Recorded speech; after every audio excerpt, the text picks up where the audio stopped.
Video serve చేస్తాం Shashi sir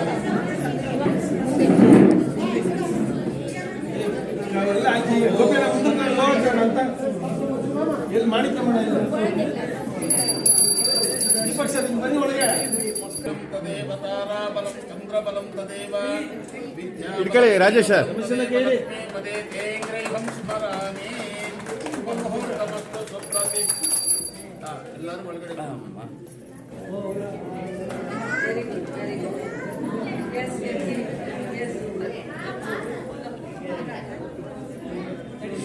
ವಾ ಎಲ್ಲ ಒಳ್ಳೆ ಸ್ಪೆಷಲ್ ಸಾಪಾಡು ಎಲ್ಲ ಒಳ್ಳೆ ಬಾಕತ್ತಲ್ಲಿರೋದು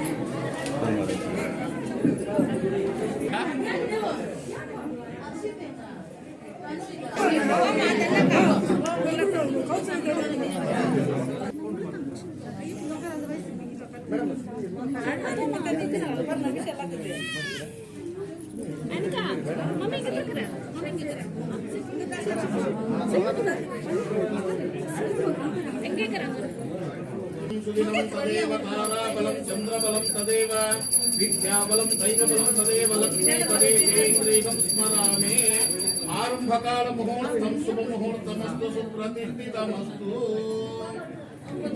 ಆರಂಭಕಾಲ ಮುಹೂರ್ತಮಸ್ತು ಶುಭ ಮುಹೂರ್ತಮಸ್ತು ಸುಪ್ರತಿಷ್ಠಿತಮಸ್ತು ನಮಸ್ತೆಸ್ತು ಮಹಾಮಾಯೇ ಶ್ರೀಪೀಠೆ ಪುರಪೂಜಿತೆ ಶಂಕುಚಕ್ರಗದಾಹಸ್ತೆ ಮಹಾಲಕ್ಷ್ಮೀ ನಮೋಸ್ತುತೆ ದೀಪ ಮಹಾಲಕ್ಷ್ಮೀ ನಮಃ ಆರಂಭಕಾಲ ಮುಹೂರ್ತಂ ಶುಭ ಮುಹೂರ್ತಮಸ್ತು ಸುಪ್ರತಿಷ್ಠಿತಮಸ್ತು ತದೇವ ಲಗ್ನಂ ಸುದಿನಂ ತದೇವ ತಾರಾಬಲಂ ಚಂದ್ರಬಲಂ ತದೇವ ವಿದ್ಯಾಬಲಂ ದೈವಬಲಂ ತದೇವ ಲಕ್ಷ್ಮೀಪದೇ ತೇಂಗ್ರೀಗಂ ಸ್ಮರಾಮಿ ಶುಭ ಮುಹೂರ್ತೋಸ್ತು ಸುಪ್ರತಿಷ್ಠಿತಮಸ್ತು ಮುಹೂರ್ತಮಸ್ತು ಸುಪ್ರತಿಷ್ಠಿತಮಸ್ತು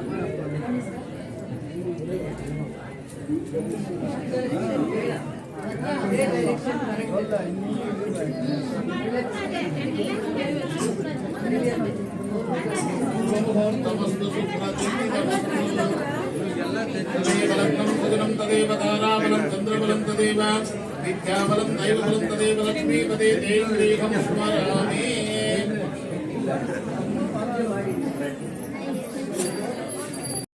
ಅನ್ನುವಂಥ ದೂರದೃಷ್ಟಿ ನನಗಿತ್ತು.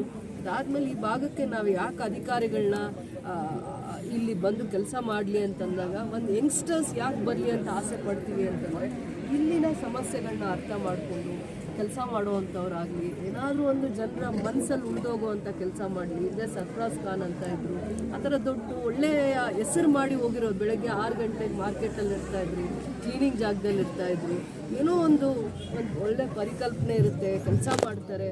ಮಕ್ಕಳ ವಿಚಾರದಲ್ಲಿ, ಎಜುಕೇಷನ್ ವಿಚಾರದಲ್ಲಿ, ಸೋಷಲ್ ಕನ್ಸರ್ನಿಂದ ಕೆಲಸ ಮಾಡ್ತಾರೆ. ಒಂದೇ ಜಿಲ್ಲೆಯವರಾದಾಗ ಅವ್ರಿಗೊಂದು ಅವಕಾಶ ಕೊಟ್ಟಾಗ, ಆಪರ್ಚುನಿಟಿ ಕೊಟ್ಟಾಗ ಅದನ್ನು ಒಳ್ಳೆ ರೀತಿ ಸದ್ಬಳಕೆ ಮಾಡ್ಕೊತಾರೆ. ಸಮಸ್ಯೆಗಳ ಜೊತೆ ನನ್ನ ಜೊತೆ ಗಟ್ಟಿಯಾಗಿ ನಿಂತು ಕೆಲಸ ಮಾಡ್ತಾರೆ ಅನ್ನೋವಂಥ ಒಂದು ಆಶಾಭಾವನೆ ಇರುತ್ತೆ. ಯಾರೇ ಒಂದು ಅಧಿಕಾರಿ ಬಂದಾಗ ನಾವು ಅವರಿಂದ ಎಕ್ಸ್ಪೆಕ್ಟ್ ಮಾಡೋದೇ ಅಷ್ಟು. ಇಷ್ಟು ಸಮಸ್ಯೆಗಳಿದ್ದಾವೆ, ಎಲ್ಲ ಸಮಸ್ಯೆನೂ ಒಂದೇ ದಿನ ಬಗೆಹರಿಸೋಕ್ಕಾಗಲ್ಲ. ಆದರೆ ಹಂತ ಹಂತವಾಗಿ ಪ್ರಯತ್ನ ಮಾಡಿದಾಗ ಬಗೆಹರಿದೇ ಇಲ್ಲದೆ ಇರೋ ಸಮಸ್ಯೆನೇ ಇರಲ್ಲ. ಆ ಒಂದು ಕನ್ಸರ್ನಿಂದ ನಾವು ಒಳ್ಳೆ ಅಧಿಕಾರಿಗಳಿಗೆ ಜಾಗಕ್ಕೆ ಬರಲಿ, ಕನ್ಸರ್ನ್ ಇರೋವಂಥವ್ರು ಬರಲಿ, ಸೋಷಿಯಲ್ ಕನ್ಸರ್ನಲ್ಲಿ ಇರೋವಂಥ ಅಧಿಕಾರಿಗಳು ಬರಲಿ, ಕೆಲಸ ಮಾಡಲಿ ಅನ್ನೋವಂಥ ಒಂದು ಉದ್ದೇಶದಿಂದ ನಾವು ಕರ್ಕೊಂಡು ಬರ್ತೀವಿ. ಬಂದಾದಮೇಲೆ ಸಿಸ್ಟಮ್ ಹಾಳು ಮಾಡುತ್ತೋ, ಇಲ್ಲಿನ ಅವ್ರನ್ನ ಯಾವ ರೀತಿ ಅವ್ರಿಗೆ ಏನು ತಪ್ಪು ಮಾಡ್ತಾರೋ ಗೊತ್ತಾಗಲ್ಲ. ಬಂದಾದಮೇಲೆ ಅವರಿಗೆ ತಿಳುವಳಿಕೆ ಏನು ಬರುತ್ತೋ, ಯಾರು ಅವ್ರನ್ನ ಎಜುಕೇಟ್ ಮಾಡ್ತಾರೋ, ಮಿಸ್ಲೀಡ್ ಮಾಡ್ತಾರೋ, ಕೆಲವೊಂದು ಕೆಲಸಗಳು ನಿಧಾನ ಆಗ್ತಾ ಇರೋದು ಸತ್ಯನೇ. ಆದರೆ ಬರೋವಂಥ ದಿನಗಳಲ್ಲಿ ಇದಾದಮೇಲೆ ನೆಕ್ಸ್ಟ್ ಮೀಟಿಂಗ್ ನಾವು ರಾಜೀವ್ ಗಾಂಧಿದು ಏನು ಈ ಖಾತಾ ಡ್ರೈವ್ ಏನಿದೆ ಅಲ್ಲಿ ಅವರಿಗೆ ಈ ಖಾತಾ ಡ್ರೈವ್ದು ಕಾರ್ಯಕ್ರಮ ಮಾಡ್ತೀವಿ. ನಾವೊಂದು ವಾರ 10 ದಿನ ಅಂತ ಹೇಳಿದ್ವಿ. ಇದಾಗಿದ್ದು ನೆಕ್ಸ್ಟ್ ಕಾರ್ಯಕ್ರಮನೇ ಅದಾಗಿರುತ್ತೆ. ಅದೇ ಏರಿಯಾಗೆ ಹೋಗ್ತೀವಿ. 488 ಜನದ್ದು ಅಲ್ವಾ, 488 ಏನು 600 ರೂಪೀಸ್ ಕಟ್ಟಿಸ್ಕೊಂಡು ಅದರದ್ದು ಒಂದು ಅಚೀವ್ಮೆಂಟ್ ಆಗಬೇಕು.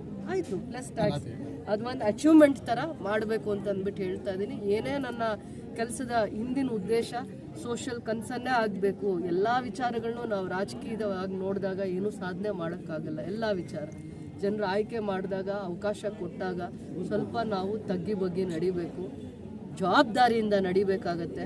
ಏನು ಒಳ್ಳೆ ಕೆಲಸ ಮಾಡಿದ್ದೀವಿ ಅಂತ ನೋಡೋಕ್ಕೆ ಹೋದಾಗ ಮಕ್ಕಳಿಗೆ ಏನು ಮಾಡಿದ್ದೀವಿ, ಎಜುಕೇಷನ್ ಸಿಸ್ಟಮ್ಗೆ ಏನು ಮಾಡಿದ್ದೀವಿ, ಬಡವ್ರಿಗೆ ಏನು ಮಾಡಿದ್ದೀವಿ, ಕಾರ್ಮಿಕರಿಗೆ ಏನು ಮಾಡಿದ್ದೀವಿ, ಹೆಣ್ಮಕ್ಳಿಗೆ ಏನು ಮಾಡಿದ್ದೀವಿ ಅಂತ ಕ್ವೆಶನ್ ಹಾಕ್ಕೊಂಡಾಗ 5 ವರ್ಷ ಅವಕಾಶ ಕೊಟ್ಟಿದ್ರು. ಯಾವುದ್ರಲ್ಲಿ ಇವರು ಸರಿ ಅನಿಸ್ಕೊಂಡಿದ್ದಾರೆ, ಯಾವುದ್ರಲ್ಲಿ ತಪ್ಪಾಗಿದೆ, ಯಾವುದ್ರಲ್ಲಿ ಸರಿ ಮಾಡ್ಕೋಬೇಕು ಅಂತ ಜನ ನಮ್ಮನ್ನು ಪ್ರಶ್ನೆ ಮಾಡಿದಾಗ ನಾವು ಸರಿ ಅಂತ ಎಲ್ಲೋ ಒಂದತ್ರ ಆದರೂ ಸರಿ ಅಂತ ಅನ್ನಿಸ್ಕೊಳ್ಳೋ ಅಂಥದ್ರಲ್ಲಿರಬೇಕು. ಮಕ್ಕಳ ವಿಚಾರದಲ್ಲಿ ನನಗೆ ಭಾಳ ಸತಿ ಅಂಗನವಾಡಿಗೆ ಹೋಗೋಕ್ಕೆ ಬೇಜಾರಾಗ್ತಿತ್ತು. ಯೋಗ್ಯವಾಗಿರೋ ಜಾಗದಲ್ಲಿ ಅಡುಗೆ ಮಾಡೋಕ್ಕೆ ಅವರಿಗೆ ವ್ಯವಸ್ಥೆ. ನಾನು ಅಂಗನವಾಡಿ ಟೀಚರ್ನ ಬಯೋದ್ರಿಂದನೋ ಅಥವಾ CDPOನ ಬಯೋದ್ರಿಂದ ಸಮಸ್ಯೆಗಳು ಬಗೆಹರಿಯಲ್ಲ. ಭಾಳ ಹಳೆ ಕಟ್ಟಡಗಳಿವೆ, ಸರ್ಕಾರದ್ದು ಭಾಳ ಹಳೆ ಕಟ್ಟಡಗಳು. KGF ಅಲ್ಲಿ ಸರ್ಕಾರದ ಕಟ್ಟಡ ಎಲ್ಲಿ ಸಿಗಲ್ಲ, ಯಾಕೆಂದರೆ 50% to 60% ಮೈನಿಂಗ್ ಏರಿಯಾ ಇದೆ, ಇನ್ನು 50% ನಾನ್ ಮೈನಿಂಗ್ ಏರಿಯಾ ಇದೆ. ಎಲ್ಲದರಲ್ಲೂ ಬಾಡಿಗೆನೇ ಇರೋದು. ಬಾಡಿಗೆ ಒಂದು 6 ತಿಂಗಳು ಬಿಟ್ಟು ಬರುತ್ತೆ, 10 ತಿಂಗಳು ಬರುತ್ತೆ. ಸರ್ಕಾರದ ವ್ಯವಸ್ಥೆಯಲ್ಲಿ ನಾಳೆನೇ 1ನೇ ತಾರೀಕೆ ಬಾಡಿಗೆ ಬರುತ್ತೆ ಅಂದರೆ ಬರಲ್ಲ. ಈ ಥರ ಎಲ್ಲ ಸಮಸ್ಯೆಗಳಿದ್ದಾವೆ. ಇಲಾಖೆಯಲ್ಲೇ ಕೆಲವೊಂದು ಸಮಸ್ಯೆಗಳಿದ್ದಾವೆ, ಬಗೆಹರಿಸುವಂಥದ್ದಿದ್ದಾವೆ, ಬಗೆಹರಿಸೋಕ್ಕಾಗದೇ ಇರುವಂಥದ್ದಿದ್ದಾವೆ. ಅಂಥ ವಿಚಾರಗಳನ್ನ ಕುತ್ಕೊಂಡು ದೂರದೃಷ್ಟಿ ಇಟ್ಕೊಂಡು ಕೆಲಸ ಮಾಡಿದಾಗ ಮಾತ್ರ ಇಂಥ ಒಂದು ಪರಿಕಲ್ಪನೆನ ನಾವು ಮಾಡಲಿಕ್ಕೆ ಅವಕಾಶ ಆಗುತ್ತೆ. ಅನುದಾನ ಬಂದಿತ್ತು, ಇಷ್ಟೊತ್ತಿಗಾಗಲೇ ನಾನು 10 ಅಂಗನವಾಡಿ ಕಟ್ಟಿದ್ದಾಗ ನಂಗೆ ಖುಷಿ ಆಗ್ತಿತ್ತು, ನನಗೆ ಹೆಮ್ಮೆ ಆಗ್ತಿತ್ತು. ಇವತ್ತು ಆಗಿಲ್ಲ. ನಾನು ಆ ದಾರಿನ ಮುಟ್ಟೋದಕ್ಕೆ, ಆ ಯಶಸ್ಸನ್ನು ತಲುಪಲಿಕ್ಕೆ ನನ್ನ ಕೈಯಲ್ಲಿ ಆಗಿಲ್ಲ. ನೋಡಿ, ನನಗೆ ಆ ಚಿಕ್ಕ ಮಕ್ಕಳನ್ನ ನೋಡಿದಾಗ ವಾಪಸ್ ಹೋದಾಗ ನಂಗೆ ಅವರೇ ಜ್ಞಾಪಕ ಬರ್ತದೆ. ಈ ಮಕ್ಕಳಿಗೆ ನಾನು ಯೋಗ್ಯವಾಗಿರೋ ವಾತಾವರಣ ಕೊಟ್ಟಿದ್ದೀನಿ ಒಂದು ತಾಯಿಯಾಗಿ. ಅವರು ಓದ್ಕೊಳ್ಳೋದು ಸುಧಾರಿಸೋದಕ್ಕೋಸ್ಕರ ಏನು ಅವಕಾಶ ಮಾಡಿದ್ದೀವಿ ಸರ್ಕಾರದ ವ್ಯವಸ್ಥೆಯಲ್ಲಿ ಅಥವಾ ಅದನ್ನು ಬಿಟ್ಟು, ಆದರೂ ಕೂಡ ನಮ್ಮ ಅನುದಾನದಲ್ಲಿ ಅಥವಾ ಸರ್ಕಾರದ ಅನುದಾನದಲ್ಲಿ ಅಥವಾ ಯಾವುದಾದ್ರೂ ಸಂಘ ಸಂಸ್ಥೆಗಳು ಅಥವಾ ಯಾವುದಾದ್ರೂ ಅನುದಾನನ ಕೊಟ್ಟಾಗ ಫಸ್ಟ್ ನಾನು KGF ಅಲ್ಲಿ ನಗರ ಭಾಗದಲ್ಲಿ, ಗ್ರಾಮೀಣ ಭಾಗದಲ್ಲಿ ಅಂಗನವಾಡೀಸ್ಗೆ ಪ್ರಿಯಾರಿಟೀಸ್ ಕೊಡ್ತೀವಿ. ಅಂಗನವಾಡಿಗೆ ನೀರು ಕೊಡುವಂಥದ್ದು, ಪಾರ್ಕ್ಸು ಅಥವಾ ಅವರಿಗೆ ಆಟಿಕೆಗಳಂದರೆ ಬೇರೆ ಆ್ಯಕ್ಟಿವಿಟೀಸ್ಗೆ ಹೆಲ್ಪ್ ಆಗುವಂಥದ್ದನ್ನು ನಗರಸಭೆ ಮುಖಾಂತರ ಮಾಡಬೇಕು ಅನ್ನೋವಂಥದ್ದು ಒಂದು ಪರಿಕಲ್ಪನೆ ನನಗಿದೆ. ಬಿಲ್ಡಿಂಗ್ಸ್ ನಾವು ತರ್ಬೋದು, ಇನ್ಫ್ರಾಸ್ಟ್ರಕ್ಚರ್ ನಾವು ಕೊಡ್ಬೋದು. ಅದರ ಜೊತೆಯಲ್ಲಿ ಮಕ್ಕಳಿಗೆ ಮತ್ತು ಆ ಎಜುಕೇಷನ್ಗೆ ಸಂಬಂಧಪಟ್ಟಂಗೆ ಏನೇನು ಇರುತ್ತೆ ಅದನ್ನು ನಗರಸಭೆ ಮುಖಾಂತರ ಕೊಡುವಂಥ ಜವಾಬ್ದಾರಿ ಕೆಲಸ ಮಾಡಿ ಇದೊಂದು ಮಾಡೆಲ್ ಆಗಿರುವಂಥ ಅಂಗನವಾಡಿ ಆಗಬೇಕು ಅಂತ ಒಂದು ಕನಸು ನನಗಿತ್ತು. ಪಾರ್ಕು ಇಲ್ಲಿ ಮುಂದೆ ಇರಬೇಕು ಅಂತಿತ್ತು, ಎಲ್ಲ ಕ್ಲೋಸ್ ಮಾಡಿದ್ದಾರೆ. ಪಕ್ಕದಲ್ಲಿ ಪಾರ್ಕ್ ಮಾಡ್ತಾರೆ, ಏನು ಮಾಡ್ತಾರೋ ನಾನು ಆ ಥರ ಅಲ್ಲ. ನಾವು ಇಲ್ಲೇ ಒಂದು ಪಾರ್ಕು ಆ ಮಕ್ಕಳಿಗೆ ಮಾಡಬೇಕು ಅಂತ ತುಂಬ ಆಸೆ ಇತ್ತು. ಅದನ್ನು ನಾನು ಮುಂದೆ ಮಾತಾಡಿ ಇನ್ನೊಂದು ಜಾಗದಲ್ಲಿ ಮಾಡುವಾಗ ಆ ದೃಷ್ಟಿಕೋನದಿಂದ ಮಾಡ್ತೀವಿ. ಅದು ಇವ್ರಿಗೆ ಅರ್ಥ ಆಗುತ್ತೆ. ಬನ್ನಿ ಮುಂದೆ ನೀವು ನ್ಯೂಸ್ಗೆ ಕೊಡ್ತಾ ಇರ್ತೀರ TV-ನಲ್ಲಿ. ಎಲ್ಲ ಜಾಗದಲ್ಲಿ ಒಂದು ಹಳ್ಳಿಗೆ ಹೋಗಿ, ಒಂದು ನಗರ ಭಾಗಕ್ಕೆ ಹೋಗಿ, ಆ ಜಾಗದಲ್ಲಿ ಏನು ಮಾಡ್ತಾರೆ, ಸರ್ಕಾರದ್ದು ಯೋಗ್ಯವಾಗಿರೋ ಕಟ್ಟಡ ಇಲ್ಲ ಅಂತಂದರೆ ಬಾಡಿಗೆಗೆ ಹೋಗಿ ಅಂತಾರೆ. ಬಾಡಿಗೆಗೆ ಹೋದಾಗ ಎಲ್ಲರೂ ಬಾಡಿಗೆ ಕೊಡಲ್ಲ. ಅಂಗನವಾಡಿಗೆ, ಸ್ಕೂಲ್ಗೆ ಎಲ್ಲ ಬಾಡಿಗೆ ಯಾವ್ದು ಸಿಗುತ್ತೋ ಒಂದು 10 ಜನ ಮಕ್ಕಳನ್ನ ಕೂರಿಸ್ಕೊಳ್ಳೋದಕ್ಕೆ ಅಲ್ಲೇ ಹುಡುಕ್ತಾರಲ್ಲ. ಅಡುಗೆ ಮನೆ ಹುಡುಕ್ಬೇಕು, ಅಡುಗೆ ಮನೆಗೆ ಸಪ್ರೇಟಾಗಿ ಬಚ್ಚಲು ಹುಡುಕ್ಬೇಕು. ಅದಾದಮೇಲೆ ಮಕ್ಕಳು 10 ಜನ ಇದ್ದರೆ ಯೋಗ್ಯವಾಗಿ ಟಾಯ್ಲೆಟ್ ಇದೆಯಾ ಅಂತ ನೋಡಬೇಕು. ಇವೆಲ್ಲ ದೃಷ್ಟಿಕೋನ ಇಟ್ಕೊಂಡು ಮಾಡಬೇಕಂದ್ರೆ CDPOಗೂ ಆ ಜವಾಬ್ದಾರಿ ಇರಬೇಕು.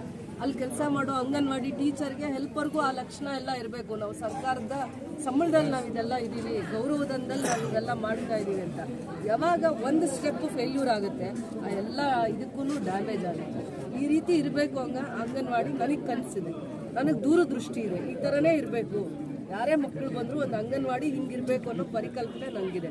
ಆದರೆ ನಗರಸಭೆಯಿಂದ ಒಂದು 24 ಜಾಗದಲ್ಲಿ ಸೈಟ್ಸ್ ಕೊಟ್ಟಿರೋದ್ರಿಂದ ಮತ್ತೆ ಇಂಥದ್ದು ಒಂದು ಜಾಗ ಸರ್ಕಾರದ್ದೇ ಜಾಗ ನಿಗದಿ ಮಾಡಿರೋದ್ರಿಂದ ಮುಂದೆ 1 ವರ್ಷದಲ್ಲೋ 6 ತಿಂಗಳಲ್ಲೋ ಈ ಎಲ್ಲ ಜಾಗದಲ್ಲೂ ಕೂಡ 20 ಲಕ್ಷ 30 ಲಕ್ಷದಲ್ಲಿ, ಯಾಕಂದರೆ ಅವರಿಗೆ ಅಲ್ಲೇ ಒಂದು ಪ್ಲೇ ಹೋಮ್ ಥರ ಮಾಡಬೇಕು ಅಂದರೆ ಅದಕ್ಕೆ ಏನೇನು ಬೇಕು, 5 ವರ್ಷದ ಮಗು ಬೆಳವಣಿಗೆಗೆ ಯಾವ್ಯಾವ ಥರ ಪ್ಲೇ ಹೋಮಲ್ಲಿ ಏನೇನೆಲ್ಲ ಇರುತ್ತೆ ಪ್ರೈವೇಟ್ ಸ್ಕೂಲ್ಸಲ್ಲಿ, ಆ ಒಂದು ಸಿಸ್ಟಮ್ನ ಇಲ್ಲಿ ತರಬೇಕಂದ್ರೆ 20 ರಿಂದ 25 ಇಲ್ಲ 30 ಲಕ್ಷ ಅನುದಾನದಲ್ಲಿ ಮಾಡೆಲ್ ಅಂಗನವಾಡೀಸ್ನ ಕಟ್ತೀನಿ. ಅದನ್ನು ನಾನು ಕನಸು ಕಂಡಿದ್ದೀನಿ. ನಾನು ಅದನ್ನು ಮಾಡೇ ತೀರ್ತೀನಿ. ಬರುವಂಥ ಅಧಿಕಾರಿಗಳ ಜವಾಬ್ದಾರಿನ ಅರ್ಥ ಮಾಡ್ಕೊಂಡು ನನ್ನ ಜೊತೆ ಕೆಲಸ ಮಾಡಲಿ ಅಂತ ಅಷ್ಟೇ ನಾನು ಆಸೆ ಪಡ್ತೀನಿ. ಯಾವಾಗ ಯೋಗ್ಯವಾಗಿರಲ್ಲ ತಂದೆ ತಾಯಿ ಕೂಡ ಮಕ್ಕಳನ್ನ ಕರ್ಕೊಂಬಂದು ಅಂಗನವಾಡಿ ಹತ್ರ ಬಿಡಲ್ಲ. ಭಯ ಟೀಚರ್ಸ್ಗೆ, ಸ್ಯಾಲ್ರೀಸ್ ತಗೋಬೇಕಾಗತ್ತೆ. ಅಂಗನವಾಡಿ ಟೀಚರ್ ಆಗಲಿ ಹೆಲ್ಪರ್ ಆಗಲಿ ಮಿನಿಮಮ್ 10 ಇರಬೇಕು. 10 ರಿಂದ 15 ಮಕ್ಕಳಿಲ್ಲ ಅಂದರೆ ಒಂದು ಅಂಗನವಾಡಿನ ಸರಿಯಾದ ರೀತಿ ನಡ್ಸೋಕ್ಕಾಗಲ್ಲ. ಹೌದಾ ಇಲ್ವಾ? ಒಂದು ಅಂಗನವಾಡಿ ಆಗಬೇಕಾಗಿತ್ತು. ಇದೊಂದು SFC ಸ್ಪೆಷಲ್ ಗ್ರಾಂಟ್ಸಲ್ಲಿ 2 ಕೋಟಿ ಅನುದಾನ ತಂದಿದ್ದು. ಅದರಲ್ಲಿ 2 ಜಾಗದಲ್ಲಿ ನಾವು ಅಂಗನವಾಡಿಗೆ ಪ್ರಯತ್ನ ಮಾಡಿದ್ವಿ. 2 ಜಾಗದಲ್ಲಿ ಮೈನಿಂಗ್ ಏರಿಯಾ ಇದ್ದಿದ್ದರಿಂದ ಭಾಳ ಇಶ್ಯೂಸ್ನ ಕ್ರಿಯೇಟ್ ಮಾಡಿದ್ರು. ಮೈನಿಂಗ್ ಏರಿಯಲ್ಲೇ ಇದ್ದರೂ ಕೂಡ ನಾವು ಮೈನಿಂಗ್ ಏರಿಯಾ ಅಲ್ಲಿ ಮೇಂಟೆನೆನ್ಸ್ ಏನು water services, UGD services, road, light ಎಲ್ಲ ಸರ್ವಿಸಸ್ಸು ನಗರಸಭೆಯಿಂದ ಆಗುತ್ತೆ. Constructions, building constructions, school, ಅಂಗನವಾಡೀಸು, repairs ಎಲ್ಲ ಬಂದಾಗ ಅಲ್ಲಿ ಬರೋವಂಥ ಆಫೀಸರ್ಸು ಆಗಿಂದ ಆಗ ಬರೋವಾಗ ಅದನ್ನು ಅರ್ಥ ಮಾಡ್ಕೊಳ್ದೆ ಭಾಳ ಸಂದರ್ಭದಲ್ಲಿ ತೊಂದರೆ ಆಗ್ತಾ ಬಂತು. ಬಟ್ ಇದು ಒಂದು ವರ್ಷ 1.5 ವರ್ಷದ ಹಿಂದೆನೇ ಆಗಬೇಕಾಗಿದ್ದು ಅಂಗನವಾಡಿ ನನ್ನ ಕನಸಾಗಿತ್ತು. ನಾನು ಅಂಗನವಾಡೀಸ್ನ ವಿಸಿಟ್ ಮಾಡಿದಾಗ ಇಡೀ KGF ಅಲ್ಲಿ 118 ಅಂಗನವಾಡೀಸ್ ಇದ್ದಾವೆ. ಎಷ್ಟಿದೆ?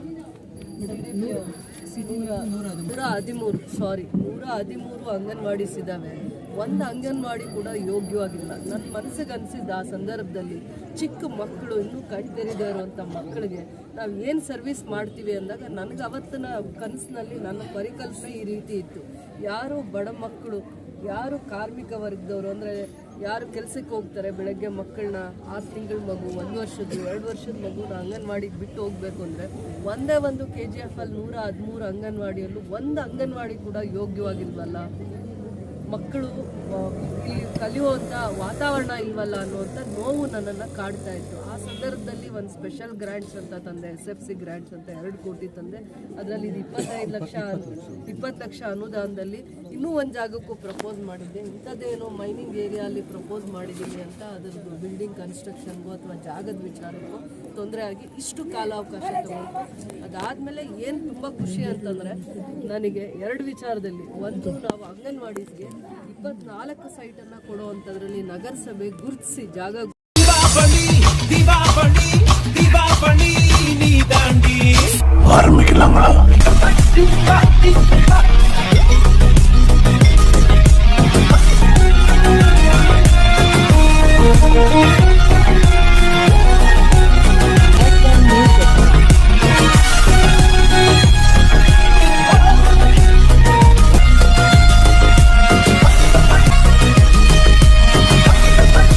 தரம் என்றும் நிரந்தரம், தரம் என்றும் நிரந்தரம், தரம் என்றும் நிரந்தரம். வாங்க.